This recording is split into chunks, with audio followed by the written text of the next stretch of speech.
చాలా మంది ఈ ఎవరన్నా చూసిన ఉంటా ఏదో ఇప్పుడు మనం వెళ్తుంటాం కదా, వెళ్తుంటే చాలా మంది ఏదైనా మంచి పనులు కావాలి అనుకుంటే నల్ల బొట్టు ధరించుకొని వెళ్తుంటారు. ఇదేంటి ఎందుకు పెట్టుకున్నావు అంటే, నేను ఇప్పుడు ఒక మంచి పని మీద పోతున్నాను, ఆ పని నెరవేరాలంటే ఈ బొట్టు పెట్టుకోవాలని చెప్పేసి నాకు ఒక నల్ల బొట్టు అవసరం లేదు. ఓకే, చుక్క అంతా బొట్టు పెట్టేస్తే చాలు అంతే. ఇంకా పెద్ద పెద్ద నల్ల బొట్టులు వేసుకో. మనం బొట్టు ధరిస్తే చాలా చాలా పెద్ద సైజ్ బొట్టు ధరిస్తే అది రెడ్ కలరే ఉండాలి. రెడ్ కలర్ అంటే అది శక్తి స్వరూపం అన్నమాట, అమ్మవారు స్వరూపం. అట్లా ఇంకా నల్ల బొట్టు అయినా ఏ కలర్ బొట్టు అయినా చిన్నగా చుక్కలాగా పెట్టేస్తే చాలు అంతే, ఎక్కువ పెట్టద్దు. Okay okay. లింగం అంటే ఏంటి? లింగానికి పూజ ఎందుకు చేయాలి? శివలింగం అని చాలా మందిలో శివలింగం గురించి ఆలోచన చేస్తారు, మాట్లాడతారు. గురుగారు శివలింగం ఎందుకు, శివలింగంలో ఎందుకు పూజ చేయాలి? యాక్చువల్గా ఏంటంటే సృష్టి యొక్క స్టార్టింగ్ లో ఒక చిన్న కథ ఉంది. శివునికి ఒక ఫ్రెండ్ ఉన్నాడు అనమాట, ఆయన పేరు మంజు ఘోష్. ఆ మంజు ఘోష్ ఇంకా శివుడు ఇద్దరు చిన్న చిన్న పిల్లలు ఆ టైంలో, సృష్టి యొక్క స్టార్టింగ్ పీరియడ్. అప్పుడు దైవిక లీలలు చాలా ఉన్నాయి, చాలా కథలు ఉన్నాయి. వీళ్ళిద్దరు ఎప్పటి నుంచి ఫ్రెండ్స్ అంటే, శివుడు ఏ టైంలో అంటే మ్యారేజ్ కూడా కాలేదు అప్పటి నుంచి ఫ్రెండ్స్. మంజు ఘోష్ అండ్ శివుడు ఇద్దరు, వీళ్ళు ఏ లోకంలో పోతారో ఆ లోకంలో ఇద్దరు ఆడుకుంటారు. ఎట్లయితే చిన్నపిల్లలు మట్టిలతోని చిన్న చిన్న ఇల్లులు తయారు చేసుకుంటారు, కాలు పెడతారు, ఆ కాలు తీసేసి గుహలాగా తయారు చేస్తారు. అట్లా వీళ్ళిద్దరు ఆడుకుంటారు. అలా ఇద్దరు ఆడుకుంటూ ఎన్నో రకాలైన సృష్టిలు తయారు చేస్తారు. అయితే ఆయన సతీమాత అంటే ఆదిశక్తి శివుని పెళ్ళైన తర్వాత కూడా ఆయన మంజు ఘోష్ కి చాలా లైక్ చేస్తుంటది.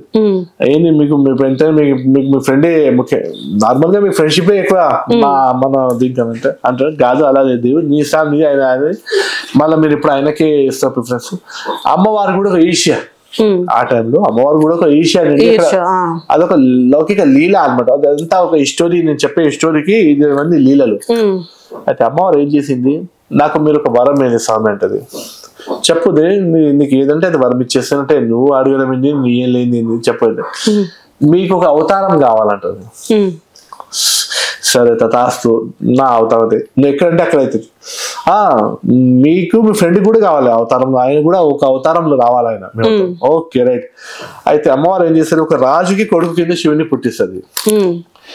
ఇంకా ఆయన ఫ్రెండ్ మంజు ఘోష్ని దీనంగా అసలు రూపాయి కూడా లేని ఒక ఎలా అంటే ఒక తల్లి ఉంది, ఒక కొడుకు, వాళ్ళు వేసుకోవడానికి సరిగ్గా బట్టలు కూడా లేవు, అంత దరిద్రమైన ఊరికి బయట ఉంటారు వాళ్ళు. అట్లాంటి ఇంట్లో వాళ్ళని పుట్టిస్తారు. శివుణ్ణి ఒక రాజు ఇంట్లో పుట్టిస్తారు. ఎందుకంటే అమ్మవారికి ఏముంటది అంటే, ప్రతి లేడీస్ కి ఉంటది, నా భర్త మంచిగా కోట్ వేసుకోవాలి, బ్లేజర్ వేసుకోవాలి, డాషింగ్ కనబడాలి, ఇట్లా చేయాలి అట్లా చేయాలి ఏదైతే ఉంటది కదా, సేమ్ అమ్మవారికి కూడా శివుడు మంచిగా నగలు వేసుకోవాలి. విష్ణుమూర్తి నా తమ్ముడు ఎంత బాగుంటాడు, ఎన్ని కిరీటాలు వేసుకుంటాడు, నా శివుడు కూడా అన్ని కిరీటాలు అన్ని నగలు వేసుకుని మంచిగా అట్లా ఆయన అవతారం కావాలి. అయితే మంచి రాజు కొడుకు కింద పుట్టించిన కదా, ఆ టైంలో భూమి మొత్తానికి ఈయన కన్నా మంచి రాజు లేడు. ఆ రాజు ఇంట్లో ఈయన పుట్టిస్తాడు. రాజు ఏమో ఆయనకి వామదేవ అని పేరు పెడతాడు శివునికి. వామదేవుడు అప్పటికి మెల్లమెల్ల పెద్ద అయితే ఉంటాడు. అక్కడ మంజు ఘోష్ కూడా ఊరు బయట మెల్లమెల్ల బీదంలో అన్నిట్లో పెద్ద అయితే ఉంటాడు. జాగ్రత్తగా విని, చాలా మంచి ఇష్టం. వీళ్ళు 10 years అయినారు శివుడు. అయితే ఆ రాజు ఏమంటారు, మన రాజకుమారులు 10 years అయినాడు కదా, ఒక పని చేద్దాము, నా రాజ్యం అంతా ఒకసారి తిప్పుతా. ఆయన కూడా తెలియదు ఎంత పెద్ద రాజ్యం ఉంది రాజుకి. మంచి ఒక తెల్ల ఏనుగు పైన ఇంద్రుడు ఏనుగు లాంటి మంచి తెల్ల ఏనుగు పైన నగలు గిగలు అన్ని పెట్టేసి ఆయనకు రాజకుమారు లాగా కూర్చోబెట్టి సైన్యంతో పాటు ఆయనకు ఊరేగింపు లాగా చేసి ఆ నగరం అంతా తిప్పుతారు. తిప్పితే నగరం అన్ని తిరిగిన తర్వాత ఆయన 10 years బాబోయే, 10 సంవత్సరాలు బాబోయే, మంచి దర్జాగా శివుడే, సాక్షాత్గా శివుడే అవతారం ధరించినాడు. ఆయన అవతారం జరిగింది. అయితే వాళ్ళ నాన్న అయిపోయింది కదా వీడు, అందరు చూసాను ఇక నడు, ఎక్కడ నాన్న ఊరంతా చూసామని ఒక ఇల్లు మాత్రం మనం పెండింగ్ ఉంది. ఏ ఇల్లు? దూరం చూడలేదు, ఒక చెట్టు కింద చిన్న గుడిచి ఉంది కదా, ఆ ఇల్లు ఒకటి పెండింగ్, అది చూడలేదు మనం. అవునా, కరెక్టే కదా, మనము చూడలే కదా ఇల్లు అని. వీళ్ళు సైనికులు, మీరు పోయి ఆ ఇంట్లో వాళ్ళని పిలవండి అంటారు. ఇంట్లో వాళ్ళని పిలవంటే, ఎందుకు నేనే పోతాను, ఒక ఇంటి వాళ్ళని పిలవడేది, నేనే పోతాను, ఏం బాధ ఉన్నారు వాళ్ళు. అక్కడ పోతే అక్కడ ఇంటికాడ ఒక చిన్న కుమారుడు, ఆయన అక్కడ మంజుఘోషి, ఆయన చూస్తాడు. ఆయన దగ్గర సరిగ్గా వేసుకోవడానికి బట్ట లేదు. బట్ట ఎలా ఉంటాడు, తల్లి దగ్గర ఒకటే బట్ట ఉంది, ఆమె వేసుకోవాలి చీర, లేకపోతే పోరోడికైతే వేసేయాలి.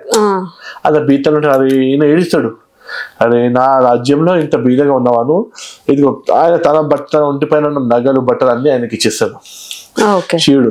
ఇచ్చేసి మళ్ళీ అలా వచ్చేది, ఏంది కుమార్ పోయినప్పుడు నగలు గీగలు ఉన్నాయి, ఇప్పుడేమో ఇట్లా చేస్తా, అలా అలా బీదగా ఉన్నది నాన్న, అందుకోసం ఇచ్చేస్తాంట. ఆ టైంలో వాళ్ళు కమ్యూనికేషన్ పోయి అప్పుడు ఫ్రెండ్షిప్ అయితే నీకు ఇప్పుడు ఏదైనా కాలం నా దగ్గర రావచ్చు అని అక్కడ వామదేవ ఆ మంజుఘోషి చెప్తారు. వామదేవ అంటే పరమశివుడు చెప్తారా. అప్పుడు మంజుఘోషికి ఆకలి అయితే అప్పుడు ఏదైనా ఉన్నప్పుడు వస్తాడు. అప్పుడు సేమ్ చేస్తాడు, సైనికులు నాన్నగారు ఆయన ఇంటి దగ్గర ఎప్పుడు వాళ్ళకి ఆకలి అయినప్పుడు ఏదో ఉన్నప్పుడు వాళ్ళకి భోజనం అనేది మనం దొరికినట్టు మనం చేయాలి, అన్ని చేయాలి, మంచి ఒక వ్యవస్థ వాళ్ళకి, మంచి ఒక ఇల్లు అన్ని ఒక మంచి సెటిల్ చేసిస్తాడు. ఆయన మంజుఘోషి ఈయన దగ్గర ఆడుకుంటూ పాడుకుంటూ 15 సంవత్సరాల వరకు వచ్చేసారు. అయితే ఒక రోజు ఇట్లా అని కూర్చొని ఉంటాడు, డల్గా ఉంటాడు మంజుఘోషి. ఏమైంది మంజు, నువ్వు చూడు ఒక రాజుకి నీకు ఒక తండ్రి ఉన్నాడు, నాకు తండ్రి లేడు కదా, నా అమ్మనే ఉంది కదా, నాకు తండ్రి కావాలి. ఆ తండ్రి పో, నా తండ్రి ఇప్పటి నుంచి నీ తండ్రి కాదు, నాకు ఒక్కరికే తండ్రి ఉండాలి అని అంటాడు. ఈయన నీకు తండ్రి నాకు ఇవ్వడం కాదు, ఓకే మంజుఘోష నీకు తండ్రి కాదు కదా, తీసుకో, నా తండ్రి ఇచ్చేసిన ఆయన తండ్రి అన్నా. అంటే ఎలా అంటే మన ఆయన ఎదురుగానే చెప్తా వాళ్ళ నాన్నగారు ఈ రోజు నుంచి మీరు ఈయన తండ్రి, నాకు తండ్రి గారు, మీకు తండ్రి అని చెప్పా. నేను ఆయనకు వాగ్దానం చేస్తే ఆయన మాట ఇచ్చినాను. ఏంటి అదేం చెప్తాను అంటే అంటే ఆయన నోరుపుతాడు. అట్లా ఏంటి అంటే కాదమ్మ నేను చెప్పిస్తా అంతే. సరే ఒక్కడే కుమారుడు కదా, వామదేవుడు చెప్పింది కదా, సరే తథాస్తు వాళ్ళ తండ్రి కూడా ఓకే అంటాడు. మళ్ళా అలా అలా చెప్పుకుంటూ మంజుఘోషి ఏం చేస్తాడు, ఒక రోజు సగం రాజ్యం రాయించుకుంటాడు ఆయనతో.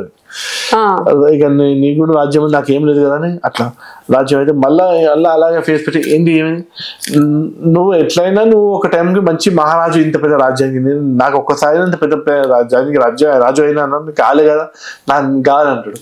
సరే తథాస్తు ఆయన ఏం అడుగుతాడు అది ఇస్తూ శివుడు ఎటువంటి స్థితికి వచ్చేసాడు అంటే లాస్ట్ ఆయనకి ఏం లేకుండా ఒక సింహ చర్మం ఒకటే ధరిస్తాడు. ఇంకా ఆయనకి రాజ్యం మొత్తం అంతా ఆయన తీసేసుకొని ఈయననే రాజకుమారుడు లాగా రాజు దగ్గర ఉంటూ శివుణ్ణి, అంటే స్టోరీ చాలా డీటెయిల్ గా ఉంది, నేను షార్ట్ కట్ చెప్తున్నా. శివుణ్ణి అడవులు పంపించేస్తాడు, ఈయన మొత్తం అయిపోయి మంచి అద్భుతమైన రాజకుమారి మంచి ఒక రాజు కొడుకు కిందనే ఉంటాడు ఆయన. ఎందుకంటే మంజుఘోషి ఆయనకి అంత వివశం చేసేసిండు. ఆయన శివుడు నీకు ఏం కావాలి తీసుకో ఆయన పెద్ద మనసు. శివుడు బోలా శంకర్, ఆయన బోలా మహాదేవ్. ఎప్పటికైనా శివుడు అవతారం ఎత్తినా కూడా పార్వతి ఏంది శివ నీకు అంత రాజకుమారులాగా తయారు చేసినా కూడా లాస్ట్ కింద పోయి అడవిలో కూర్చోవాలి, అక్కడ నుంచి తన లోకం నుంచి కైలాసం నుంచి పార్వతి మాత కూడా అనుకుంటది అట్లా. ఇది అయితే ఆయన ఒకరోజు ఏమైతుంది, మంచి అందమైన అమ్మాయితో ఆయన పెళ్లి చేసుకుంటాడు. అయితే చేసుకుంటే ఆమె అడుగుతుంది, ఏమబ్బా మీరు ఇంత గొప్పదండి, మీకు ఇంత పెద్ద రాజ్యం ఉంది అంటే, నాకు ఒక ఫ్రెండ్ ఉన్నాడు ఆయనని ఇవన్నీ నాకు ఇచ్చేయండు. ఏ ఫ్రెండ్ ఇయ్యడు, ఈ ధనం దగ్గర అందరు స్వార్థి ఉంటారు, ఆయన మంచోడు, ఆయన నాకు ఏంటంటే అది నేను ఆ పరిచయం చేస్తాను మీ ఫ్రెండ్ ఎవరు తీసుకోండి. అయితే ఆయన శివుని వామదేవుని పిలుస్తారు, నగరంలో పిలుస్తారు. పిలిచి చెప్పు మంజుఘోష నన్ను పిలిచింది ఏమైంది, నా బాగా ఇది మాట్లాడుతుంటే చెప్తే నేను ఒక పరీక్ష తీసుకుంటాను, నా భర్త కన్నా నువ్వు చాలా అందంగా ఉన్నావు, నీ అందం మా భర్తకి ఇస్తావా అంటాడు. ఓసి అంతేనా తదాస్తు అంటారు శివుడు. అయితే రాముడు ప్రజలు అందం కూడా ఇచ్చేస్తున్నాడు లాస్ట్ కి అంటే తథాస్తు అన్ని చేస్తాడు శివుడు, తన అందం కూడా ఇచ్చేస్తాడు. అప్పుడు ఏమైపోతుంది, 2 నిమిషాల తర్వాత చూస్తే ఇక్కడ కంప్లీట్ గా ఎవరైతే ఒరిజినల్ శివుడు ఉన్నాడు ఆయన కంప్లీట్ గా ఒక రాయి ముద్ద తయారవుతాడు. ఆయన అందం అంతా మంజుఘోషి జరిగిపోయి ఆ మంజుఘోషి శివుడు అందం కూడా వచ్చేసి ఆయన చాలా అద్భుతంగా దివ్యంగా తేజస్వంతంగా శివుడు ఒక శక్తి, శివుడు ఒక ప్రతి ఒక్కటి ఈయన దగ్గర ఉంటది. అరే ఇదేంది శివ, నువ్వు నన్ను అన్ని ఇచ్చేసి నువ్వు రాయిట్లాగా తయారైంది, ఎటువంటి పరీక్ష తీసుకున్నావు నువ్వు శివునితో అని ఆమె అలా చెప్తే. అయితే ఆ ఒక్క రూపం శివుని, ఆ స్వరూపాన్ని శివుని యొక్క లింగ స్వరూపం, లింగం అంటే ఆ చిహ్నం శివుని యొక్క లింగం. అప్పుడు ఈయన నార్మల్ ఇచ్చేటోడు కాదు, లాస్ట్ తనకే ఇచ్చేసిండు, తనను తానే అర్పణ చేసేసినాడు. నీళ్ళతోని కాదు పాలతోని అభిషేకం చేయాలి అందరూ. అప్పుడు ఆ క్షణం నుంచి ఆ రోజు నుంచి ఆ శివలింగం పైన పాలతో అభిషేకం చేసి అప్పుడు శివుడు లోపల నుంచి వలసి ఎవరైనా నన్ను మనస్ఫూర్తిగా ప్రేమించి మిత్రుడైనా చాలు, మిత్రుడై కూడా మనస్ఫూర్తిగా ప్రేమించి నన్ను ఏం అడుగుతారో వాళ్ళకి అది ఇచ్చేస్తాను నేను. ఆ టైంలో సకల జగత్కి అందరికి ఆ వరం అనేది శివుడు ఇస్తాడు అనమాట. అప్పటి నుంచి అందరూ శివలింగం రూపంలో షార్ట్ కట్ గా శివలింగం రూపంలో పూజయొచ్చు. అప్పటి నుంచి శివుడు పెట్టినాడు నన్ను శివలింగం రూపంలో పూజయొచ్చు. అందరికీ అంత ఈజీ. అందుకోసం శివలింగం రూపంలో ఉంటాడు అనమాట. అది దాని రహస్యం శివలింగం రూపంలో. మంచి స్టోరీ, బాగుంది. ఫ్రెండ్షిప్ లో మనం సుధామ కృష్ణుడు ఫ్రెండ్షిప్ వింటాం, కృష్ణుడు అన్ని ఇచ్చేస్తాడు. కానీ ఈ స్టోరీ చాలా తక్కువ మందికి తెలుసు, అందుకోసం నేను చెప్పాల్సి వచ్చింది ఆన్లైన్ లో. ఓకే, రుద్రాక్షలు చాలా మంది ధరిస్తూ ఉంటారు. ధరించడం వల్ల ఉపయోగాలు ఏముంటాయి? అసలు ఎలా పడితే అలా ధరించొచ్చా? ఉపయోగం రుద్రాక్ష ధరించిన తర్వాత ఇప్పుడు నేను చూసేది ఏంటంటే ఫస్ట్ చాలా మంది రుద్రాక్ష తీసుకునేటప్పుడు మాత్రం చాలా జాగ్రత్తగా ఇది ఒరిజినల్ అంత కేర్ఫుల్ గా వాళ్ళు మంచి కాన్షియస్ గా తీసుకుంటారు. కాకపోతే ఒరిజినల్ దాన్ని తీసుకున్న తర్వాత దానికి తగినట్టు వీళ్ళు ఉండరు. దాంతోని ఆ రుద్రాక్షతోని వచ్చే పాజిటివ్ ఎఫెక్ట్ ఏదైతే ఉంటుంది అది కాకుండా అవుతుంది. రుద్రాక్ష ధరించిన తర్వాత మాంసం అనేది తినరాదు. ఇంకా రుద్రాక్ష ధరించిన తర్వాత మనిషి పొద్దుగాల 5 o'clock లేవాలి. ఎంతమంది తెలుసు అందరూ రుద్రాక్ష ధరిస్తారు, కానీ రుద్రాక్ష ధరించిన వాళ్ళ 10 తర్వాత లేస్తారు. 5 o'clock లేవాలి. బాడీ పైన రుద్రాక్ష ఉంది అంటే ఇలా టచ్ అవుతుందంటే 5 o'clock లేవాలి పొద్దుగాల. ఇంకా వెజిటేరియన్ గానే ఉండాలి, నాన్ వెజ్ తినొద్దు, అసత్యం చెప్పరాదు. ఇంకా రుద్రాక్ష ధరించిన తర్వాత మనిషి ప్రతిరోజు సాయంత్రం శివునికి అభిషేకం చేయాలి. ఇవన్నీ ఖచ్చితంగా చేయాలి. ఓకే, అంటే ఎవరు పడితే వాళ్ళు ధరించరాదు. ఈ నియమాలు పాటించిన వాళ్ళు మాత్రం ధరిస్తే వాళ్ళకి దీని అన్ని రకాలుగా. ఎన్ని టైప్స్ ఆఫ్ రుద్రాక్షలు ఉంటాయి?